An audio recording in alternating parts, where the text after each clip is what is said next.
Student, welcome to my channel student tutorial. I am Shabnam. Last video में हम पढ़ रहे थे तीत के बारे में। हमने देखा था कि कितने टाइप्स के तीत होते हैं और उनका क्या वर्क होता है।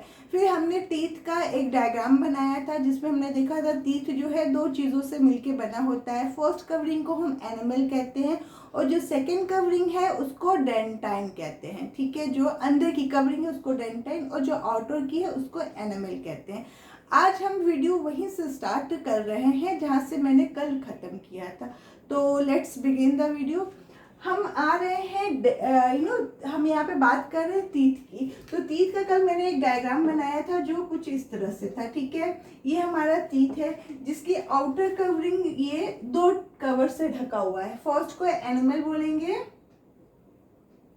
और सेकेंड को डेंटाइन। ठीक है, एनिमल जो होता है वो ह्यूमन बॉडी का सबसे हार्डेस्ट पार्ट होता है। इवन वो बोन से भी हार्ड होता है क्योंकि वो बना होता है कैल्शियम फॉस्फेट का। ठीक है, यहाँ तक क्लियर हुआ था। जो सेकेंड पार्ट जो अंदर का पार्ट होता है वो डेंटाइन होता है, जो भी हार्ड होता है एज कंपेयर टू, मतलब वो एनिमल के कंपैरिजन में कम हार्ड होता है, बट बोन्स के जैसे उसकी हार्डनेस इक्वल होती है।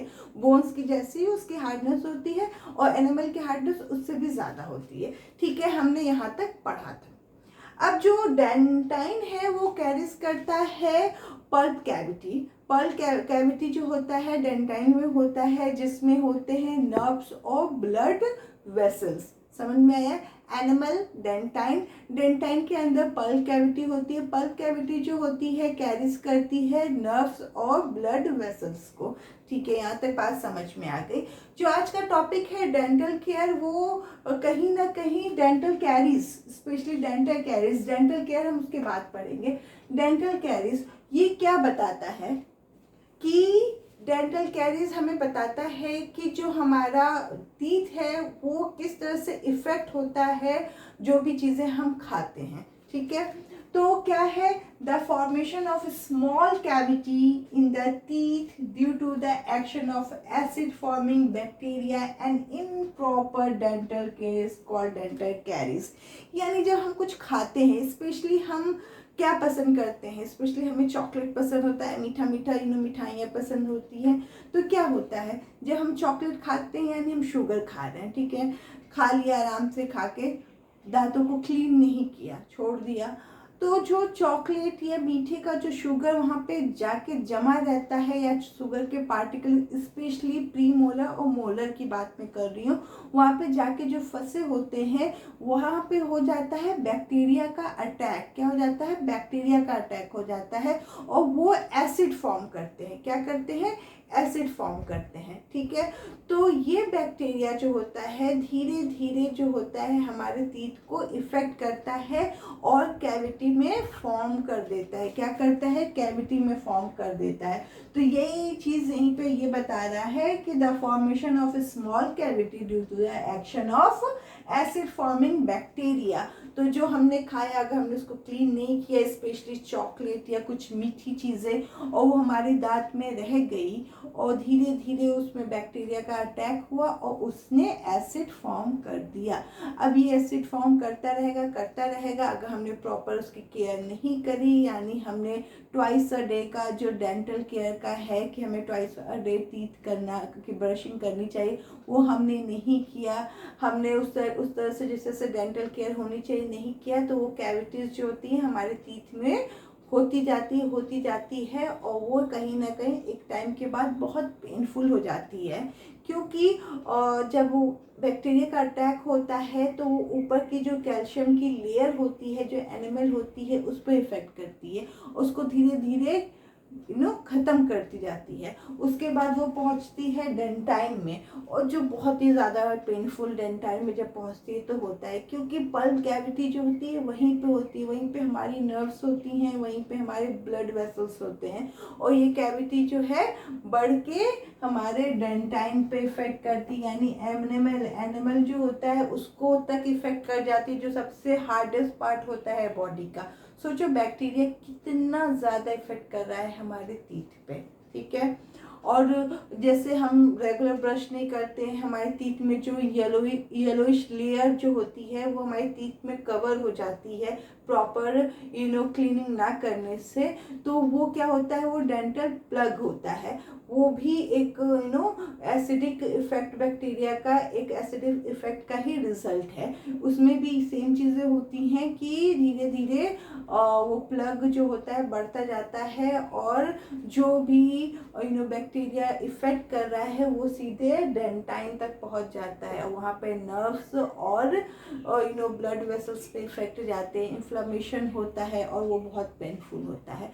तो ये सब होता है डेंटल कैरीज में, इसीलिए हमें डेंटल केयर करना चाहिए। और डेंटल केयर में क्या होना चाहिए, उसका प्रिवेंशन क्या होना चाहिए कि हमें अवॉइड करना चाहिए शुगर रिच ईटेबल, यानी हमने कुछ भी मीठा खाया है तो उसको थोड़ा अवॉइड करना चाहिए, खा लिया तो उसका ब्रशिंग करना चाहिए, रेगुलर ब्रशिंग होना चाहिए टीथ का प्रॉपर मैनर्स में, मॉर्निंग में और नाइट में सोने से पहले।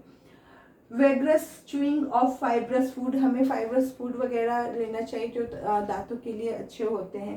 Consumption of water containing 1 ppm of fluoride, यानी 1 पार्ट्स ऑफ जो वाटर होता है उसको हमें लेना चाहिए। मतलब पानी उनी पीने से क्या होता है कि दांत में जो भी चीज़ें फंसी हैं या क्लीन हो जाता है, एक्चुअली कहा जाए तो टीथ की क्लीनिंग होती रहती है, तो हमें पानी उनी का कंजप्शन करना चाहिए।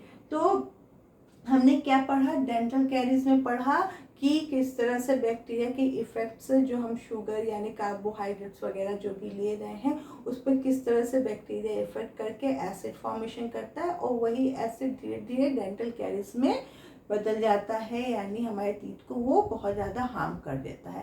पहले एनिमल को ब्रेक करके उसको ख़त्म करता है, फिर धीरे धीरे डेंटाइन में पहुंचता है। डेंटाइन में क्या होता है, पल्प कैविटी होती है, जो नर्व्स और ब्लड वेसल्स वहाँ पे पाए जाते हैं, और जो डेंटल प्लग होता है वो भी वही चीज़ करता है, वो भी एक येलोइश कवरिंग हो जाती है हमारे टीथ पे अगर हम प्रॉपर ब्रश नहीं करते हैं तो, और वो भी जो होता है इन्फ्लेमेशन कॉज करता है, और धीरे धीरे हमारे नर्व्स जो होते हैं उन पर इफ़ेक्ट करता है, और जो बहुत पेनफुल होता है, फिर हमें बहुत डॉक्टर के पास जाके फिर ट्रीटमेंट लेना पड़ता है। तो ये सबसे बचने के लिए अच्छा है कि आप ट्वाइस अ डे ब्रश करें, प्रॉपर मैनर्स में रेगुलर ब्रशिंग करें, फिर से जो शुगर अवॉइड जो फूड है उसको थोड़ा अवॉइड करें, और फाइब्रस फूड को लें, और प्रॉपर वाटर का कंजप्शन करें। ठीक है, इतना हो गया हमारा डेंटल कैरीज में। मैंने टंग के बारे में भी बताया था कि टंग एक मस्कुलर पार्ट होता है जो कहीं अटैच होता है, और ये जो होता है नहीं थकने वाला मटेरियल होता है जो हमेशा चलता रहता है और काम करता रहता है। जैसे मैं अभी बात कर रही हूँ, टंग हमारा अंदर जो है अपना वर्क कर रहा है, तो ये नॉन स्टॉप अपना काम करता रहता है। ठीक है, इसमें भी बहुत से टेस्ट बर्ड्स पाई जाती हैं जो डिफरेंट टेस्ट के लिए रिस्पॉन्सिबल होती हैं।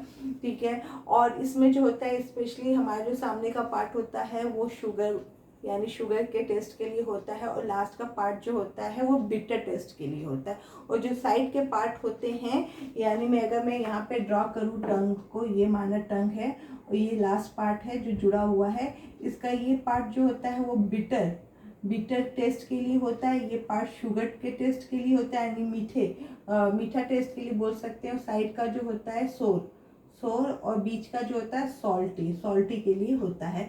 तो ये जो होता है टंग का यही है, बाकी तो कुछ है नहीं कि उससे हमें टेस्ट मिलता है, और टेस्ट का क्या होता है, अंदर बिटर जैसा टेस्ट आता है अगर हम करें, और जो सबसे ज़्यादा अगर लॉन्ग लास्टिंग टेस्ट बोले अगर कहा जाए तो बिटर का ही रहता है। ठीक है, और आगे जो होता है हमें शुगर का टेस्ट आता है, मीठे का टेस्ट आता है। तो ये रहा टंग के बारे में। अब हमारा क्या हुआ कि बक्कल कैविटी का पूरा पोर्शन हमने कंप्लीट कर लिया। मैंने और सलाइवरी एमाइलस का फंक्शन बताया था जो स्टार्च को ब्रेक डाउन करती है शुगर में, या स्टार्च को यानी पॉलीसेक्राइड को ब्रेक डाउन करती है डाइसेक्राइड में। ठीक है, यहाँ पे सलाइवरी एमाइलस जो होता है वर्क करता है, जिसको टाइलिन भी बोलते हैं, ये हमने यहाँ पे बताया। फुली डाइजेशन यहाँ पे पॉसिबल नहीं है, यहाँ पे पार्शियल डाइजेशन च्यूइंग होता है जो हमारे टीथ करते हैं, और बोलस में खाने को फॉर्म करते हैं। जो अब बक्कल कैविटी जो ओपन हो रही है वो कहाँ ओपन हो रही है बच्चों, फेरिंग्स में ओपन हो रही है। हमने बक्कल कैविटी के सारे पार्ट्स के बातें कर ली जो डाइजेशन में पार्टिसिपेट करती हैं। ठीक है, अब हम देखते हैं कि जो हमारी बक्कल कैविटी है वो किस में ओपन हो रही है, वो फेरिंग्स में ओपन हो रही है। किसमें ओपन हो रही है? फेरिंग्स में, जो एक फनल शेप्ड होता है। फेरिंग्स जो होता है वो एक क्या कहते हैं, फनल शेप्ड टाइप का स्ट्रक्चर होता है, इस तरह का, उसमें जाके वो ओपन हो रही है। तो हम अब आते हैं, यहाँ तक हमारा बक्कल कैविटी का पार्ट कंप्लीट होता है। अब हम आते हैं फेरिंग्स में। फेरिंग्स जो होता है एक फनल शेप पार्ट होता है, जहाँ पे फूड और एयर का पैसेज होता है वो क्रॉस करता है ईच अदर से। यानी हम जब रिस्पिरेशन पढ़ेंगे तो उसमें भी हम फेरिंग्स पढ़ेंगे, यानी हम डाइजेशन में भी फेरिंग्स पढ़ेंगे और रिस्पिरेशन में भी फेरिंग्स पढ़ेंगे। फेरिंग्स ऐसा पार्ट है जो दोनों में इन्वॉल्व है, देखा जाए तो यहाँ पे ये क्लियर हो रहा है ना कि pharynx is the part which is involve in both the system digestion as well as respiration. ठीक है, तो हमारा बक्कल कैविटी ओपन हो रहा है फेरिंग्स में, जो एक फनल शेप्ड स्ट्रक्चर है। ओके, ये है हमारा फेरिंग्स जो एक फनल शेप्ड स्ट्रक्चर है, और ये पार्टिसिपेट करती है फूड को, बोलस को अंदर इसोफेगस में डालने का। यानी अब हम बोलेंगे कि फेरिंग्स जो होता है ओपन हो रहा है इसोफेगस में। माउथ के बाद बक्कल कैविटी के बाद फेरिंग्स, और फेरिंग्स के बाद आगे हमारा इसोफेगस। इसोफेगस याद होगा तो इसोफेगस एक टाइप का पाइप होता है, ये पाइप होता है इसोफेगस। यहाँ पे हमारा फेरिंग्स है और ये हमारा माउथ और बक्कल कैविटी। तो ये जो पाइप लाइक स्ट्रक्चर है ये हमारा क्या है? इसोफेगस है। तो अब हम आ गए हैं उस फूड पाइप में, जहाँ पे खाना जो होता है फेरिंग्स से आ जाता है। तो फेरिंग्स हमने पढ़ लिया कि ये फनल शेप्ड है, जहाँ पे फूड बक्कल कैविटी से फूड फेरिंग्स में आता है और वहां से इसोफेगस में जाता है। ठीक है, इसोफेगस को हम बोलेंगे फूड पाइप। ठीक है, it is a long, narrow and tubular. It pass through neck, open in stomach. It conduct the food by peristalsis. यानी ये हमारे मुंह से हमने खाना खाया, ये बक्कल कैविटी में खाना गया, वहां से फेरिंग्स में गया, फेरिंग्स से आ गया इसोफेगस में। इसोफेगस एक ट्यूब्यूल लाइक स्ट्रक्चर है, नैरो है और ट्यूब स्ट्रक्चर है। ये मस्कुलर है, क्या है? मस्कुलर है। यहाँ पर म्यूकस होता है, यहाँ पे कोई एंजाइम नहीं होते हैं। अगर एंजाइम नहीं है इसका मतलब इसोफेगस में कोई भी डाइजेशन पॉसिबल नहीं है, क्योंकि हमें पता है कि एंजाइम ही खाने का डाइजेशन करते हैं, खाने को ब्रेक डाउन करते हैं। तो जब एंजाइम नहीं है तो खाने का कोई भी ब्रेक डाउन यहाँ पे नहीं हो रहा है, यानी डाइजेशन इसोफेगस में नहीं होता है। यहाँ पे म्यूकस होता है, क्या होता है? म्यूकस होता है जो खाने को लुब्रिकेंट करता है, चिपचिपा करता है और खाने को आराम से नीचे आने देता है। ठीक है, यहाँ पे पेरिस्टाल्टिक मूवमेंट होता है, जो मैंने बताया था कि कॉन्ट्रैक्शन और एक्सपेंडेशन वाला मूवमेंट होता है, क्योंकि जो इनर वॉल है इसोफेगस की वो क्या है? मस्कुलर है।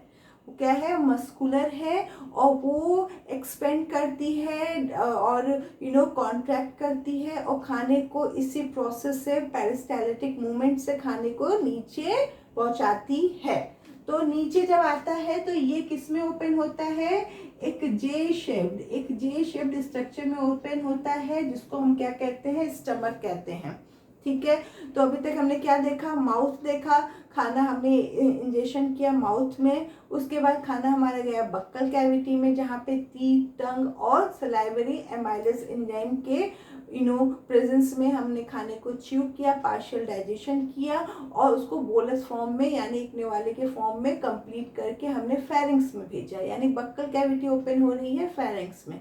फेरिंग्स जो होता है एक फनल शेप्ड स्ट्रक्चर होता है, यहाँ पे खाना चला गया फेरिंग्स से इसोफेगस में, फेरिंग्स यानी ओपन हो रही है इसोफेगस में। इसोफेगस एक ट्यूबुलर नैरो स्ट्रक्चर है, मस्कुलर स्ट्रक्चर है, जिसमें पेरिस्टाल्टिक मूवमेंट होता है और वहाँ पर म्यूकस होता है जो खाने को लुब्रिकेंट फॉर्म लुब्रिकेंट देता है, और खाना जो होता है आराम से उस फूड पाइप से हमारे स्टमक में आ जाता है। ये हमारा क्या है? स्टमक है।